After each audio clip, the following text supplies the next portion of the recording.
다 함께 사도신경으로 신앙 고백하면서 4월 14일 새벽 기도회를 하나님 앞에 올려드리겠습니다.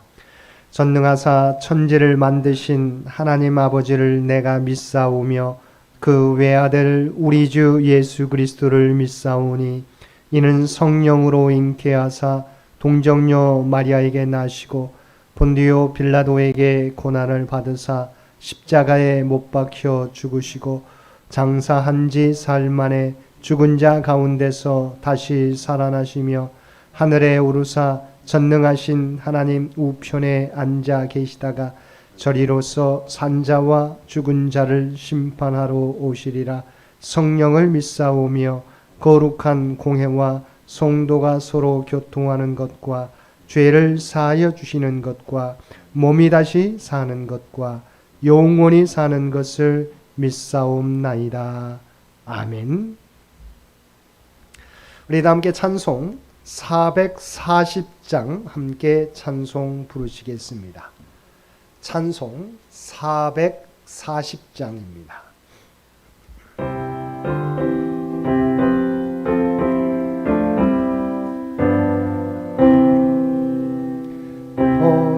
어디나 수 나를 이끌면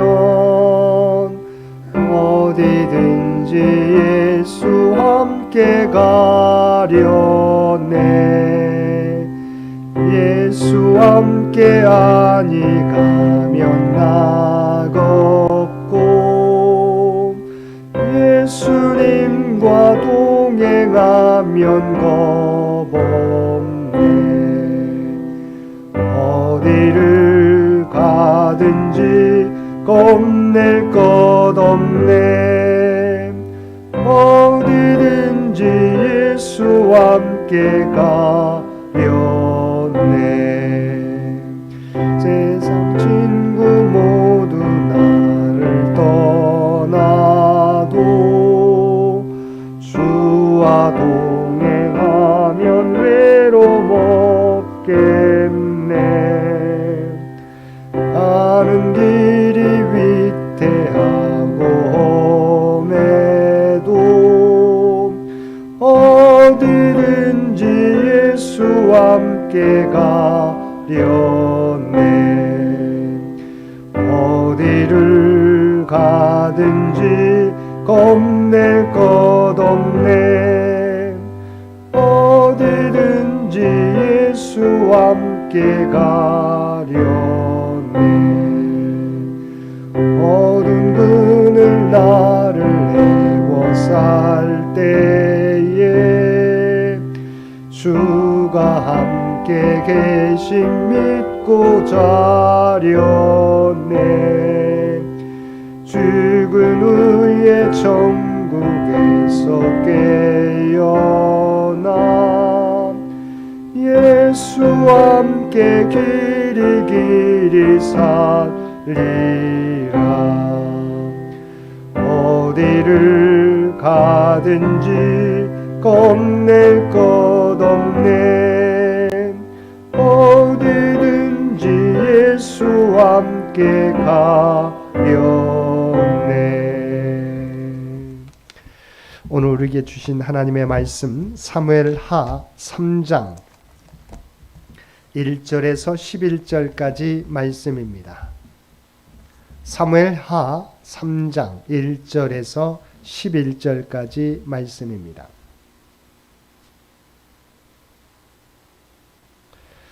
우리 주신 말씀 1절에서 11절까지 한 절씩 교독합니다.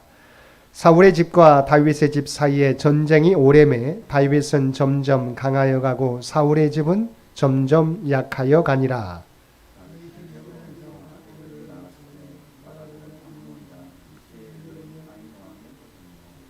둘째는 길라압이라 갈멜 사람 나발의 아내였던 아비가일의 소생이요 셋째는 압살롬이라 구스로 왕 달메의 딸 마아가의 아들이요.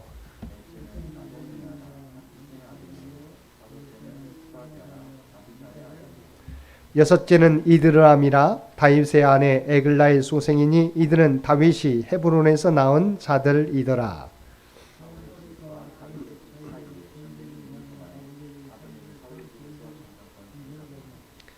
사울에게 첩이 있었으니 이름은 리스바요 아야의 딸이더라. 이스보셋이 아브넬에게 이르되 내가 어찌하여 내 아버지의 첩과 통관하였느냐 하니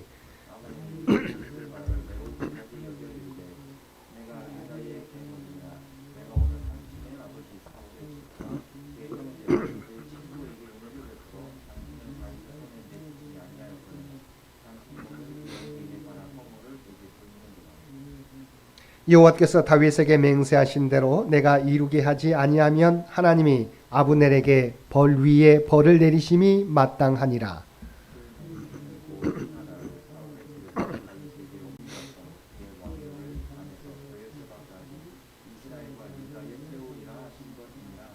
함께 읽겠습니다.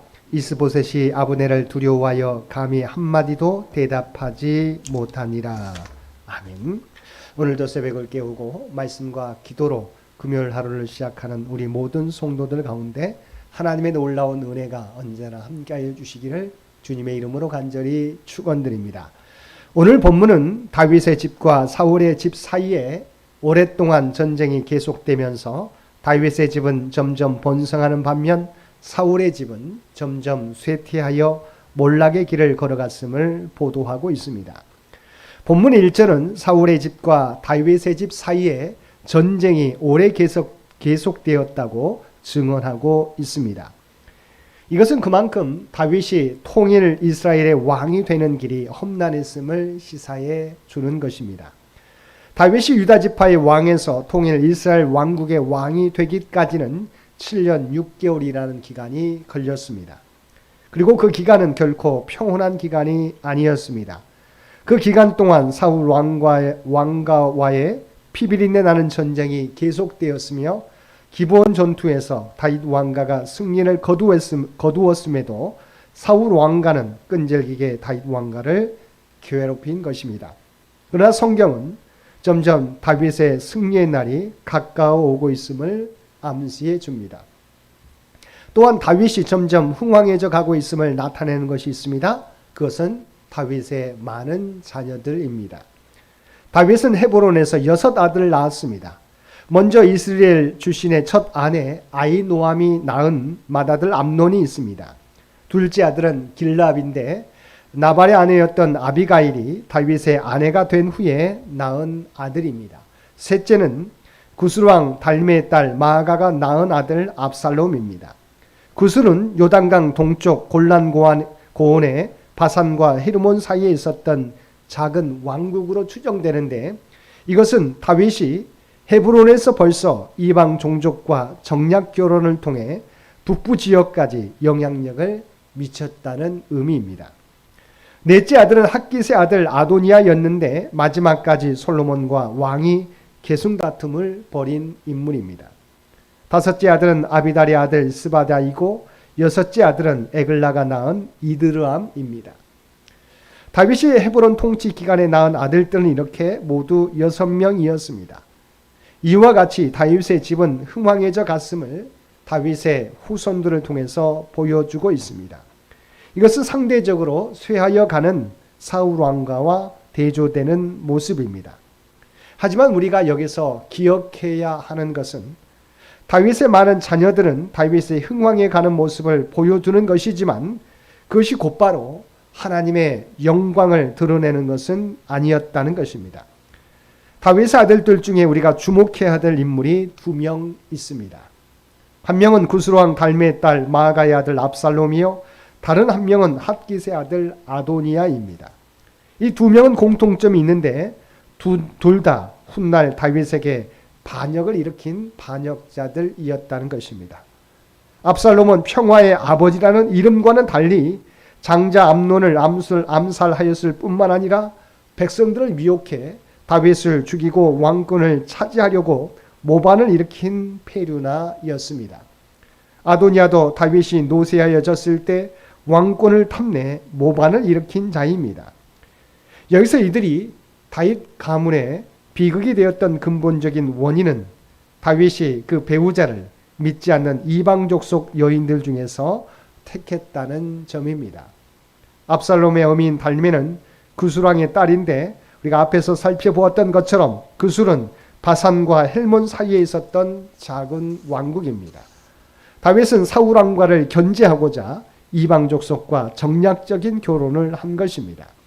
아도니아의 어미 핫깃은 그 이름의 뜻이 축제인데 역시 이방 족속으로 추정됩니다. 다윗은 이방 여인과 결혼함으로써 앞으로의 자신의 인생에 큰 화근을 만들어 놓은 것입니다. 이어지는 6절 이하의 말씀에서는 아브넬이 사울의 집에서 점점 권세를 잡아갔다는 이야기가 나옵니다. 아브넬은 사울과 그 세 아들이 전사했을 때 남은 아들 이스보셋을 왕으로 세워 사실상 무너진 사울 왕가의 명맥을 유지하게 했습니다. 그러나 이 모든 행동은 사울에 대한 충성심으로 한 것이 아니었습니다. 사울 왕과에서 누리던 그 지위를 잃지 않기 위해서 이스보셋을 왕으로 세웠던 것입니다. 사울 왕가의 군대 장관이었던 아브넬은 군사권을 쥐고 있기에 점점 더 강해질 수밖에 없었고 이스보셋은 그저 허수아비 왕에 불과했습니다. 그런데 결국 문제가 발생했습니다. 아브넬이 사울의 첩이었던 리스바와 통간한 것입니다. 이는 아브넬이 사울 왕가에 대해 어떤 태도를 가지고 있었는지 분명히 보여주고 있습니다. 이스보셋이 왕이었지만 실권은 자신에게 있음을 보여주고 싶었던 것입니다. 그러나 이는 당시 관행으로 볼 때 사형에 해당하는 반역죄였습니다. 왜냐하면 고대 세계에서는 선왕의 후궁이나 첩을 오직 정복자만이 차지할 수 있었기 때문입니다. 그렇지 않을 경우에는 자연히 다음 왕이 거느리도록 되어 있습니다. 그래서 이스보셋이 아브넬의 잘못을 강하게 지적하였습니다. 자신의 불의를 꾸짖는 이스보셋 왕에 대하여 아브넬이 오히려 수모와 협박을 이스보셋에게 가합니다. 성경은 그가 이스보셋의 말을 매우 분이 여겼다고 말하고 있습니다. 아브넬은 자신의 치부가 드러난 것에 대해 부끄러워하며 회개하기는커녕 도리어 이스보셋에 화를 내며 막말을 하며 격하게 반발했던 것입니다. 그리고 하나님이 다윗에게 하신 약속을 거론하며 자신이 그 약속을 이루게 할 것이라고 이스보셋을 압박했습니다. 이것은 아브넬이 이스보셋에게 결별을 선언한 것과 마찬가지입니다. 아브넬은 다윗 군대와의 전쟁에서 패배하고 사울 왕가가 쇠약해지는 것은 물론 이스보셋과의 불화로 인하여 이스보셋에게서 더 이상 얻을 것이 없다고 판단되자 이스보셋을 배신하고 아예 나라를 다윗에게 넘김으로써 자신의 탐심을 채우고자 한 것입니다. 그런데 이처럼 신하가 왕인 자신에게 극도로 무리하고 위협적인 말을 거침없이 쏟아댔지만 실질적인 힘이 없었던 이스보셋은 그가 두려워서 한마디도 대답하지 못했습니다. 이처럼 나라든 사람이든 하나님이 인정하시는 길을 갈 때 점점 강해집니다. 다윗은 하나님을 경외하며 소소한 일도 하나님의 뜻을 묻고 신중하게 유다 족속을 이끌어 갔습니다. 그에 반해 이스보셋과 아브넬이 이끄는 이스라엘은 기강이 무너졌습니다. 사울 왕가의 패망은 다윗의 군대에 의해서가 아니라 신하와 왕의 다툼과 분열로 초래되었던 것입니다. 사랑하는 성도 여러분, 이와 같이 악인들은 스스로 자멸하게 됩니다. 자신들의 욕심 때문에 연합하지 못하고 자중질환을 일으켜 망하게 됩니다. 그러므로 믿는 자들은 우리를 대적하는 자들을 두려워할 필요가 없는 것입니다. 다윗처럼 하나님을 온전히 섬기고 자기의 본분에 충실하면 악인들의 세력이 스스로 쇠잔해져 반드시 성도들 앞에 무릎을 꿇게 되기 때문입니다.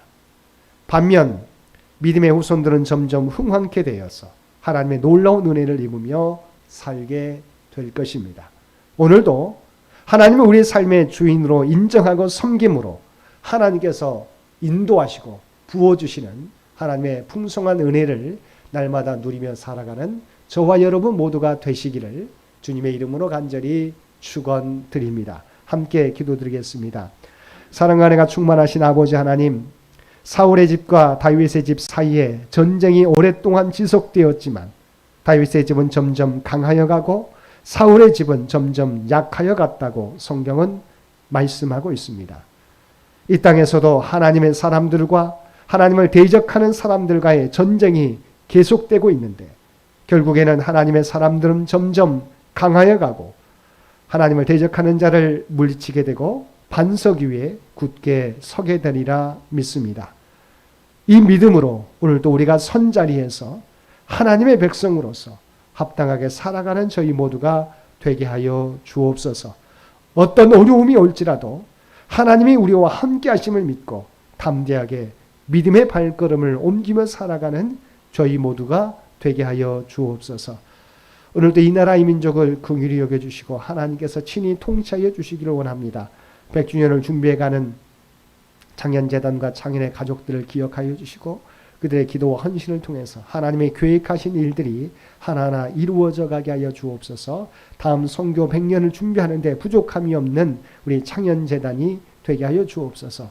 또한 우리가 서 있는 삶의 자리가 아버지 하나님, 하나님을 드러내는 자리인 것을 우리가 깨닫게 도와주옵시고 우리가 서 있는 삶의 자리에서 세상 가운데 선한 영향력을 드러내며 살아가게 하여 주옵소서. 우리가 하나님의 백성인 것을 늘 기억하며 구별된 삶을 통하여 그리스도의 향기를 전하는 우리 모두가 되게 하여 주옵소서. 이제는 우리 주 예수 그리스도의 은혜와 아버지 하나님의 극진하신 사랑하심과 성령님의 교통하시는 역사가 오늘 주신 말씀을 따라 모든 것이 하나님께 달려있음을 믿고 오직 하나님을 나의 왕으로 모시며 그 말씀 따라 살아가겠노라고 결단하며 세상 가운데 나아가는 사랑하는 주의 백성들과 그의 가정과 산업의 터전 위에 이제로부터 영원토록 함께해 주시기를 우리 주 예수님의 이름으로 간절히 축원하옵나이다. 아멘. 여러분 기도하실 때 오늘 주신 말씀을 위해서 이 나라 이 민족을 위해서 창현재단을 위해서 창현의 가족들을 위해서 기도해 주시고 각자의 기도 제목 가지고 하나님 앞에 더욱더 가까이 나아가시기를 바랍니다.